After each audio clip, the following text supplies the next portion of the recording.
Hello students, welcome back to IGNOU study at home. इस video में हम बीपीएससी 101 यानी आपका जो राजनीति विज्ञान का बीपीएससी 101 कोड है उसका दिसंबर 2022 का जो क्वेश्चन पेपर है उसके आंसर इस वीडियो में हम डिस्कस करेंगे।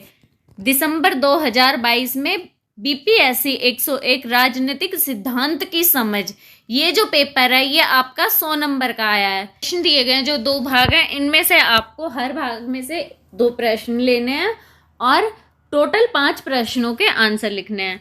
तो यहाँ पे पहला प्रश्न, राजनीतिक सिद्धांत और अन्य परस्पर संबंधित शब्दों के बीच संबंधों पर चर्चा कीजिए। अब यहाँ पे आपके क्वेश्चन पेपर में तो ये मार्क्स 10 नंबर का दिया गया है और दूसरे ये चारों तो 10-10 नंबर के दिए गए हैं और भाग जो 2 है इसके अंदर जो टिप्पणियां 200 शब्दों 5-5 नंबर की दी गई है। शायद ये मार्किंग के लिए उन्होंने गलत लिख दिया, शायद प्रिंटिंग गलत हो गई होगी क्योंकि ऊपर लिखा गया कि प्रत्येक प्रश्न 20 अंक का है। अब देखिए आपको 2 प्रश्न करने हैं इसमें से, तो 40 नंबर के होने चाहिए। 10-10 के आप 2 करेंगे तो आपके 20 नंबर के प्रश्न होंगे। तो ये मार्क्स जो इसके ऊपर लिखा हुआ है उसके ऊपर मत जाइएगा, आप ऊपर जो लिखा गया है कि 20 अंक का एक प्रश्न रहेगा उस हिसाब से आपको आंसर लिखना है। तो यहाँ पे भाग जो 1 है उसमें प्रश्न है, राजनीतिक सिद्धांत और अन्य परस्पर संबंधित शब्दों के बीच संबंधों पर चर्चा कीजिए। इसके बाद सेकंड प्रश्न आता है कि राजनीति क्या है, ये स्पष्ट करना है। थर्ड प्रश्न में आपसे कल्याणवाद पर टिप्पणी लिखने के लिए बोला गया है और वर्ग संघर्ष आपका नेक्स्ट चौथा प्रश्न है जिसके बारे में पूछा गया है कि वर्ग संघर्ष क्या है, इसके बारे में विस्तार से बताइए। इसके बाद जो भाग 2 है इसका, इसमें प्रश्न संख्या 5 में पूछा गया है कि जो आपको कुछ 2 टॉपिक दिए गए हैं इनमें प्रत्येक टॉपिक के ऊपर 200 शब्दों में लिखना है। राजनीतिक रूढ़िवाद और नारीवाद की पहली लहर। नेक्स्ट प्रश्न में भी आपसे यही पूछा गया है कि 200 शब्दों में टिप्पणियां लिखनी है। जीन फ्रांसवा लियोटार्ड जो एक विद्वान थे उनके ऊपर, और प्रक्रियात्मक और वास्तविक लोकतंत्र के ऊपर भी आपसे टिप्पणी लिखने के लिए बोला गया है। नेक्स्ट प्रश्न संख्या 7 है, लोकतंत्र में विभिन्न प्रकार के प्रतिनिधित्व की चर्चा कीजिए। और 8वां और लास्ट प्रश्न है, लोकतंत्र और चुनाव पर एक टिप्पणी लिखिए। तो यहाँ पे हम सबसे पहले पहले प्रश्न का आंसर देखेंगे कि राजनीतिक सिद्धांत और अन्य परस्पर संबंधी शब्दों के मध्य संबंधों की चर्चा कीजिए। राजनीतिक सिद्धांत क्या है और जो राजनीतिक सिद्धांत से संबंधित जो शब्द हैं इनके बीच में, इन शब्दों के मध्य क्या संबंध है, उनका आंसर आप लोगों को इसके अंदर लिखना है। तो इसका आंसर आप लिख सकते हैं कि राजनीतिक सिद्धांत राजनीतिक विज्ञान के मूल क्षेत्रों में से एक है। राजनीतिक सिद्धांत अभी हाल ही में उभरकर सामने आया है। पहले यह दार्शनिक या वैज्ञानिक नाम से जाना जाता था, यानी पहले इसे राजनीतिक दार्शनिक या राजनीतिक वैज्ञानिक के नाम से जाना जाता था। राजनीतिक जो सिद्धांत है पूरी तरह से राजनीतिक विज्ञान या फिर सिद्धांत के बिना विज्ञान नहीं हो सकता, यानी कि राजनीतिक जो सिद्धांत है उसे हम राजनीतिक विज्ञान या सिद्धांत के बिना पूरी तरह से विज्ञान नहीं कह सकते हैं। अतः राजनीतिक सिद्धांत वैध रूप से और सटीक रूप से राजनीतिक विज्ञान के पर्यायवाची के रूप में प्रयोग किया जा सकता है। नेक्स्ट हम इसमें अब इतना राजनीतिक विज्ञान या राजनीतिक सिद्धांत के बारे में लिख दिया। अब हम लिखेंगे अन्य पारस्परिक जो शब्द है इनसे क्या संबंध है इसका। राजनीतिक सिद्धांत शब्द व उसके समानार्थी शब्दों जैसे राजनीतिक विज्ञान, राजनीतिक दर्शन या राजनीतिक विचारधारा में अंतर किया जा सकता है। यद्यपि बहुत से लोग विनिमयता के अनुसार व्यवहार करते हैं। राजनीतिक सिद्धांत राजनीतिक घटनाओं और संस्थाओं व वास्तविक राजनीतिक व्यवहार पर दार्शनिक या नैतिक मानदंड दर्शाता है। एक अच्छी राजनीतिक व्यवस्था में प्रश्न उठाना महत्वपूर्ण है, जो कि एक बड़ा और अधिक मौलिक प्रश्न का हिस्सा हो जाता है। मुख्य रूप से जीवन के आदर्श के रूप में मनुष्य को बड़े समुदाय के अंदर विस्तार करना चाहिए। तत्काल व स्थानीय प्रश्नों के उत्तर देने की प्रक्रिया में यह स्थायी मुद्दों को संबोधित करता है। अतः शास्त्रीय ग्रंथों का अध्ययन अभ्यास का एक महत्वपूर्ण घटक बन जाता है। विशिष्ट राजनीतिक सिद्धांतों को किसी घटना की सही या अंतिम समझ के रूप में नहीं माना जा सकता।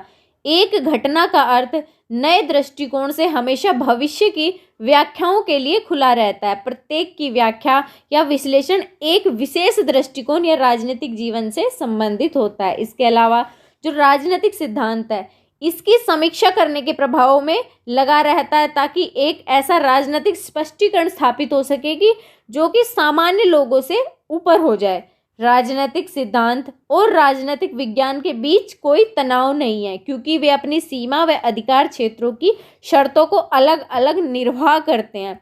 वह टकराव उनके उद्देश्य में नहीं है, यानी आपस में उनमें कोई टकराव नहीं है। राजनीतिक सिद्धांत विश्लेषण, विवरण, स्पष्टीकरण व आलोचना के उद्देश्य के लिए विचारों, अवधारणाओं व सिद्धांतों की आपूर्ति करता है, जो कि वापस राजनीतिक विज्ञान में समाविष्ट हो जाते हैं।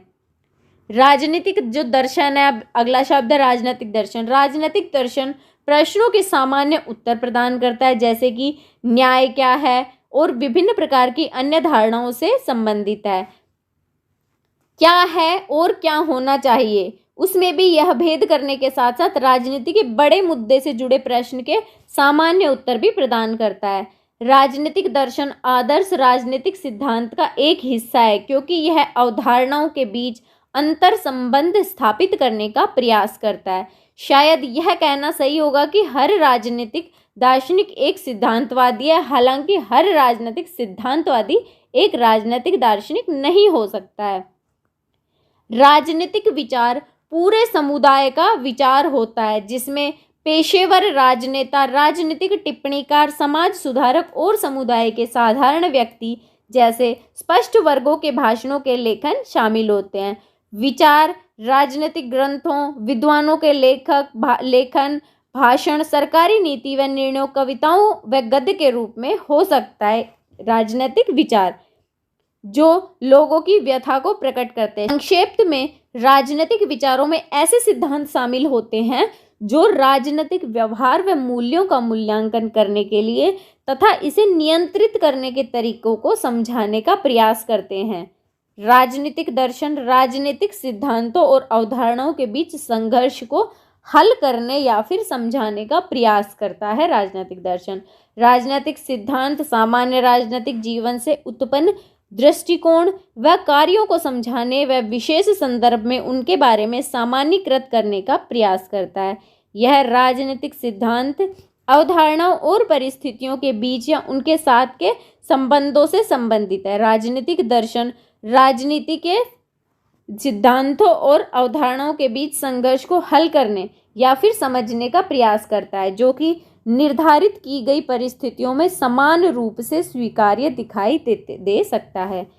राजनीति की जो विचारधारा है वह व्यवस्थित होती है और सभी को समाविष्ट करने वाला एक सिद्धांत है, जो कि मानव प्रकृति और समाज के पूर्ण व सार्वभौमिक रूप से लागू सिद्धांत को प्राप्त करने का एक विस्तृत कार्यक्रम के साथ साथ उसे प्राप्त करने का भी प्रयास करता है। जॉन लॉक को अक्सर आधुनिक विचारधाराओं के जनक के रूप में वर्णित किया जाता है और मार्क्सवाद ने भी ऐसी ही विचारधारा का एक उदाहरण है। मार्क्सवाद गेमिने और सेबाइन के अनुसार राजनीतिक विचारधारा राजनीतिक सिद्धांत की अस्वीकृति है, क्योंकि विचारधारा जो है वो हाल ही की उत्पत्ति है और सकारात्मकता के प्रभाव के तहत व्यक्तिपरक अविश्वसनीय मूल्य वरीयताओं पर आधारित होती है। प्रत्येक राजनीतिक सिद्धांतकार की भूमिका दोहरी होती है, एक वो वैज्ञानिक के रूप में और एक दार्शनिक के रूप में, तथा वह अपने स्वभाव व हितों के आधार पर अपनी भूमिकाएं विभाजित करता है। केवल दो भूमिकाओं को जोड़कर वह ज्ञान के लिए एक सार्थक तरीके से योगदान कर सकता है। एक सिद्धांत का वैज्ञानिक घटक सुसंगत और महत्वपूर्ण दिखाई दे सकता है अगर लेखक के पास राजनीतिक जीवन के उद्देश्य की पूर्व कल्पना हो। राजनीतिक सिद्धांत जो है वह निराशाजनक है, वह अनिच्छुक है। एक विज्ञान के रूप में यह अव्यक्त रूप से या स्पष्ट रूप से चित्रित किए जा रहे निर्णयों को पारित करने की कोशिश किए बिना राजनीतिक वास्तविकता का ही वर्णन करता है। एक दर्शन के रूप में यह आचरण के नियमों को निर्धारित करता है जो कि समाज में सभी के लिए एक अच्छा जीवन सुरक्षित बनाएगा, ना कि केवल कुछ वर्गों या फिर व्यक्तियों के लिए। तो ये राजनीतिक विज्ञान, राजनीतिक जो दर्शन है, राजनीतिक विज्ञान, राजनीतिक दर्शन, राजनीतिक सिद्धांत या राजनीतिक विचार, ये जो राजनीति से संबंधित जो शब्द हैं उससे संबंधित जो भी इसी तरह के शब्द हैं उनके साथ उनका संबंध जो था इसमें हमने आंसर में देखा है। आई होप ये वीडियो आप लोगों के लिए यूजफुल रहा होगा। अगर वीडियो आप लोगों के लिए यूजफुल रहा हो तो प्लीज़ चैनल को सब्सक्राइब जरूर करें, वीडियो को लाइक एंड शेयर जरूर कीजिए। मिलते हैं अगले वीडियो में कुछ नई इन्फॉर्मेशन के साथ।